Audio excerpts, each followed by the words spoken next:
The Lord be with you. A reading from the conclusion of the Holy Gospel according to John. Glory to you, O Lord. Peter turned and saw the disciple following whom Jesus loved, the one who had also reclined upon his chest during the supper and had said, "Master, who is the one who will betray you?" When Peter saw him, he said to Jesus, "Lord, what about him?" Jesus said to him, "What if I want him to remain until I come? What concern is it of yours? You follow me." So the word spread among the brothers that that disciple would not die. But Jesus had not told him that he would not die. Just, "What if I want him to remain until I come? What concern is it of yours?"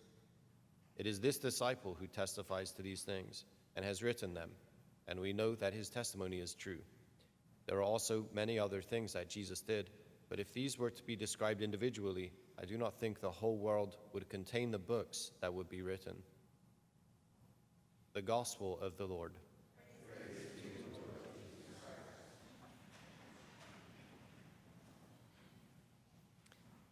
Yeah, so it's a bit of a tough mess to preach. We're wrapping up the Easter season, so we celebrate Pentecost this evening, the Vigil of Pentecost, and then we celebrate Pentecost Sunday, of course, tomorrow. So it's these 50 days, like you may or may not understand, you may not want to hear that the pressure is to take the 50 days and give some kind of wrap up or some kind of condensed version of everything that we've been through, and I think that's warranted. But I won't belabor the point. I just kind of get to it.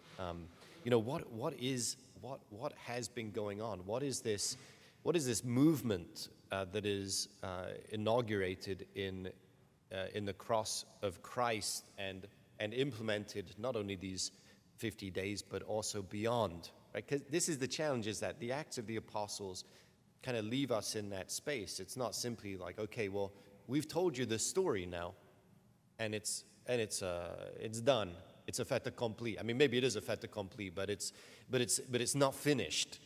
And then we look at the end of really what is another ending of the Gospel of John, and we say, okay, well, even here, this is in some way, it's the end, but it's a beginning. It's a new beginning. So how do we hold even this movement together, the idea of an unfinished story? I mean, I think to begin with, we have to look at what the story is, what that movement is. I mean, the movement is God's plan, promise being fulfilled. It's God at work to restore. Can I say like order in creation? But it's not order like if we just get all the things in the right places. It's not like that kind of order. It's what God has always intended for the world, and people, chief among all the world's stuff, is something more than I think we can imagine. Like this, we still struggle to imagine what the resurrection is, like what Jesus' resurrection was. I mean, I don't know that we've come to terms with it, or that we've allowed it to transform everything about us, even the way that we look at the world. Like we still look at the world in very much the same way that I don't know if I'd say empiricists look at the world, or the way that we think that, okay, in order for it to be real, it has to be measurable. Like the world of matter is about all there is, and because that's a cultural reality. Like this is what people, most people believe most of the time. We pick up that same thing as well. And yet, are we just looking at the world as matter? Are we looking at the world as mere kind of chemical reactions? Are we? And I would say, go like half a step beyond that and say, well, even if we look at the world of human activity and say, politics or the way that we arrange ourselves into groups That's all there is. Yeah, and part of that is because that's a cultural reality as well. It's all just like it's not even political. It's partisan. It's just partisanship, right? It's just the dividing up into camps of people who think differently about. But how much of that is informed by the resurrection? How much of that is informed by God's victory over death? Should the world look different now that death is defeated? I would say so. I would say so. I mean, Joseph's crying out for it. You know, baby Joseph crying out for it. He wants the world to look different. He knows that it should look different if God has defeated. And it's not just that God has defeated death, although it's like, you know, Jesus has performed this amazing, miraculous feat, but it doesn't really apply much to us. No, that's the point. That's the point of the entire Easter season, is to say that it matters very much. Jesus is risen from the dead. We have work to do. That's what the whole thing is. Now, you say, well, that's the whole thing. Then why does it take you so long to say it? Do you know? But that's the whole thing. Jesus is risen from the dead. We have work to do. Jesus is risen from the dead. We have to allow God to conquer death in us. We have to allow God to enable us to live beyond death. So freed from the fear of death and our slavery to sin, we can live totally for God and his purposes. There's nothing at all that needs to prevent us from doing that. God has defeated death. He's defeated the ultimate enemy. Right? And we then, just as Jesus inaugurates God's victory and inaugurates God's kingdom movement by his death, we know that our implementation of God's kingdom by trusting and following Jesus is going to take a little something. It's going to take a little sacrifice, even if it's just a sacrifice of living into the new world that God is opening up and not being drawn back into the world that everybody around us is living in.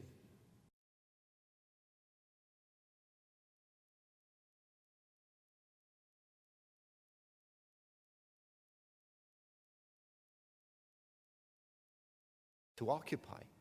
We take it up as his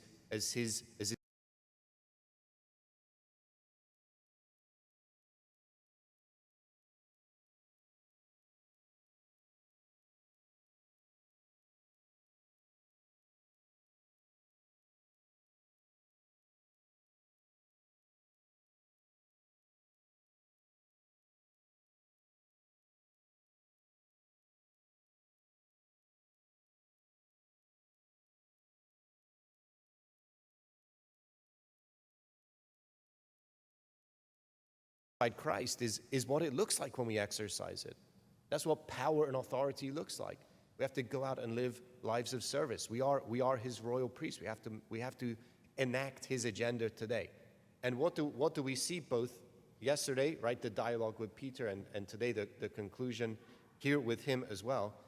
Jesus is so intent on what it is Peter is, on the movement that Peter is leading. Yeah, he's so focused on what it means, though, to Peter.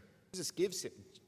He knows that Peter has the narrative. He knows that Peter has his marching orders. You know, like he has some sense, of course, that Peter knows what he's doing in leading and guiding the movement that is to raise up God's fallen world. He knows that he's giving him that. But what does he tell him? What are the two words of focus that are given to Peter over and over again? Follow me. Follow me. Right? It's not like he didn't give him an instruction manual and say, take this book and go and spread it everywhere. Make sure everybody reads it, understands it, and assents to it. Right? We even talk about the Spirit of truth coming to us. He will guide you to all truth. Well, what is truth? It's the conformity of the mind to what is. So then what are the greatest truths in the world? Well, God's being creator, God's being father. I mean, read the Lord's Prayer, right? Those are high truths. Those are high truths. Read the Sermon on the Mount. Jesus' direct instruction to his followers. Read that. Those are the high truths of Christian faith. And here, what is the most important thing that is stressed over and over again to Peter? Follow me. He didn't give him a list and say, assent to all these things. He didn't say these are the truths and you have to propagate them. He didn't say that. He said, follow me. And if that doesn't give us a sense of an unwritten story, I don't know what will. It's ours also to follow Jesus. And it's so good that we have all the truths of the faith that are presented to us now. I mean, really, in a very short period of time. It's only been a brief period of time since we've had the benefit of the Catechism of the Catholic Church, that big green book that scares you. It's been a relatively short period of time since that's been put together. And we have the benefit of that, of the benefit of the Church's teachings at our fingertips. That's a great thing. And that the teachings of the Church presented to us in that manner gives us great scaffolding for what is to be the Christian life. But the Christian life at its heart, and the principle without which there is nothing, like it's not worth reading the catechism without, is follow me. If you don't have that, you don't have anything. And the good thing is, if you don't have that, you're in the right place, because this is what we do. We trust Jesus. We follow Jesus. And so even if we don't have control of if we don't have in our minds the entirety, the scope of the great narrative that God is telling, at least we have this command. It's clear. It's clear. And guess what? He's making it possible as well. So it's not as though he's saying, follow me, and then he's running off as fast as he can, so it's impossible to catch up with him or keep up with him. Is that, no, follow me, and he's sending the Spirit. He's sending the Spirit so that we can keep up with him.